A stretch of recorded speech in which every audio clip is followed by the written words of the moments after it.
Hey, what's up friends and family? Here's what to expect from this video in less than 30 seconds. I like uploading these shorter videos for those who like more digestible, shorter, and specific mixing lessons. But you can always check out the full session linked in the description below or at the end of this video. In addition, I have a free gift for you guys just for watching. It's a mini course called 6 Mix Finalizers. It's linked in the description below that you can go take now on my website completely for free. Let's jump into this video. Please let me know what was your greatest takeaway in the comments below, as I'll be checking for those comments and I'll be replying as soon as I see them.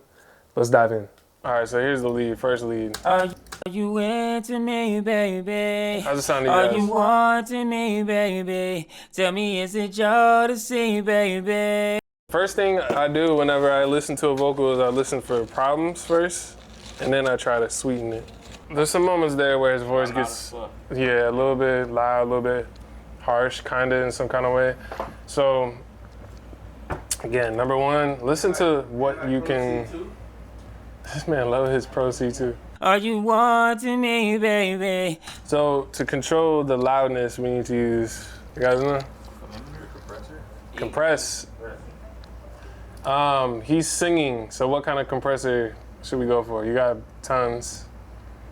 All right, if you're singing, do you want something that's super rhythmic and fast or something that's smoother? Smooth. All right, easy, right? So your smooth style compression is gonna be a CLA, like this LA2A.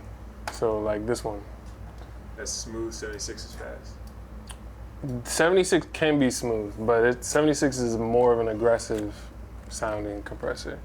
If you want something that's just smooth, like just gonna even out the voice, especially for long held, like kind of R&B singing vocals, I would go for this probably first. So the key is you wanna compress it just enough to the point where the vocal starts to feel a bit more even, but you don't want us to feel it lifeless. Yeah. So right here, this is like your threshold. So if you go all the way up, Are you into? and you're squashing the vocal, right? And it's like you don't hear nothing. So you wanna just dial it in to the point where you feel like it's even. Are you in? This also is gonna give you automatically some loudness as you put it on, so you wanna bring that back. Are you into me, baby? And you wanna match it. So you notice that I just did a quick bypass. Are you into? I just made sure that the level before the compressor and after was the same. So now it's compressed a little bit. Are you into me, baby? Are you wanting me? So right there, right as I hit about 40, it started reacting heavy. So you wanna be very careful now of how much more you're gonna go past 40, because already it's reacting a lot.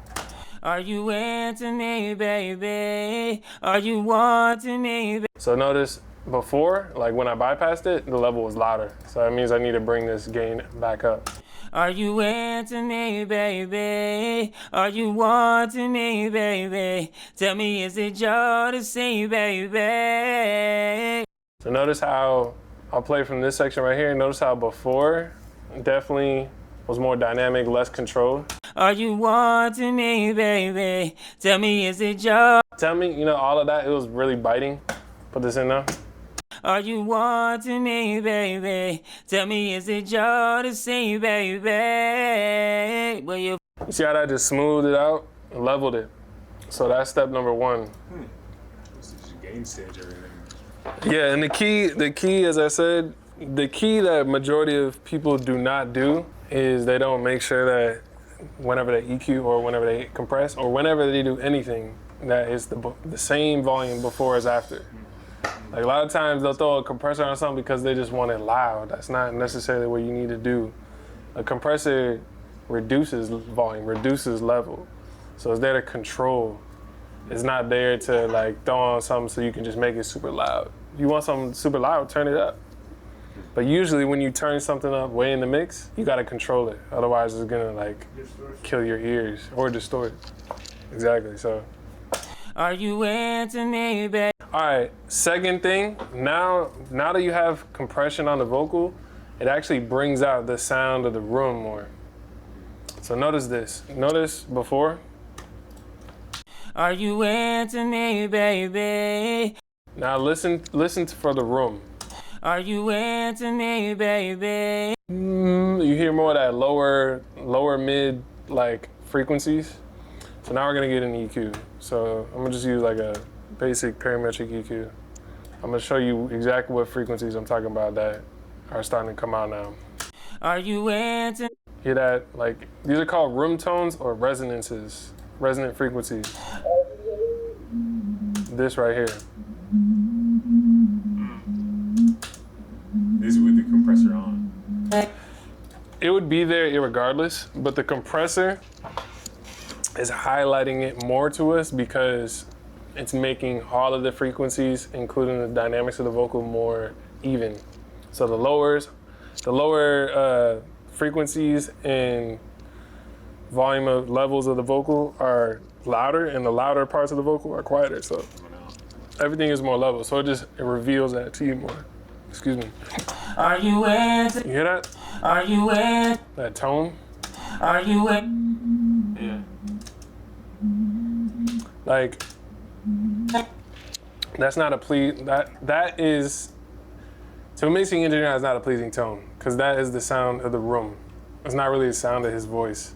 So you want to reduce that with a tight Q usually. So a tight Q just means like a very high Q number. If you go low, you know, it's gonna reduce a lot of frequencies. We're not trying to reduce a lot of frequencies. We're trying to be very specific about that resonant area that we found. That right there. So let's reduce it and notice how the vocal becomes more clear. Are you into me, baby? Are you wanting me, baby? Tell me, is it your to see, baby? Will you? Are you into me, baby? So before, Are you into me, baby? it's like I can't not hear that frequency, you know what I mean? And then after. Are you into me, baby? Notice that as we were running the vocal through this EQ, it was, so this is where we're talking about clipping and peaking and all this stuff. You have plugins. Not only can the track itself peak or whatever, but you also have plugins that can peak. You don't wanna peak your plugins. Are you? So this is getting in the red right here. Yeah. Impact the track, though. It impacts the sound. Are you into me, baby? Are you? But one thing you could do is just turn down the output Are you into me, baby? so that it isn't going over. Are you into me, baby? Let's hear it back in the track. Lady, baby, are you wanting me, baby? Tell me, is it your to see, baby? Will you forever be my lady, baby?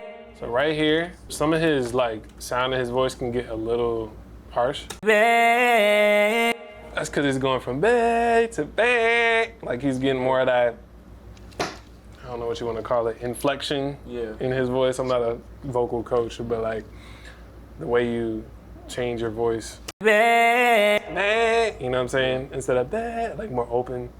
So what that is doing is it's causing certain frequencies to be a little bit more harsh. Those frequencies are generally going to be like your upper mids. So somewhere right around here. baby. Do you see that peak? Yeah. See how large that peak was? That's exactly that frequency I'm talking about. Baby, Right there, you see that? baby. These are smooth. Nothing wrong there. Right there. Hitting me a little hard shit. Woo! So you don't want to lose it. You don't want to completely take it out because then it's going to sound unnatural. He needs some of that in his voice, of course, but he has a lot of it because of how he sang, how he came with his voice, delivered his voice there. So we want to reduce some of that. Baby, Find the frequency and you just start reducing it until it feels more smooth. baby. Way more smooth. So, and right here in Fab Filter, you can, basically this is a bypass button. You know what bypass means? Yeah, where you can hear it with it and without it, right? Yeah, so without it, so this, once this is on, like bypass, without it, so before basically. Baby, With it in, baby, smooth, right? Way less exhausting. baby. And that's the whole point in a mix, really, is to be able to just, you know, create something that someone just like feels comfortable to listen to. Like Easy. over and over and over. You don't want to hear it one time and it's super loud. I'm sure you heard a lot of your friends demos or whatever it is, and the stuff will be super loud or like super bright, and it's like you may hear it one time, but you're not playing it over and over again because it's not like a pleasing experience. So that's the whole point of this right now, is like fixing all the things that make listening to this track not a pleasing experience. Are you into me, baby? Are you wanting me, baby? Tell me, is it your to see, baby? Will you forever? So much better. Yeah, that's just with one compressor, EQ, reverb. So hey, I hope you guys have learned something from today's video. I would love to hear your thoughts, so comment below and I'll check those out. Don't forget to like and subscribe so you don't miss any of the future videos coming up. My name is Princeton Brown. I'm a producer and mixing engineer based in Los Angeles, and I would love to hear from you. If you have a brand new song that you're working on and would love a mix on by me, send it my way. I would also love to give you feedback on the mixes that you're working on, so please send those my way. Last but not least, I have a free mini course called 6 Mix Finalizers. All of this information is in the description below. Thank you guys again for tuning in and watching. I'll see you on the next video. Peace. Sonic Gold Production.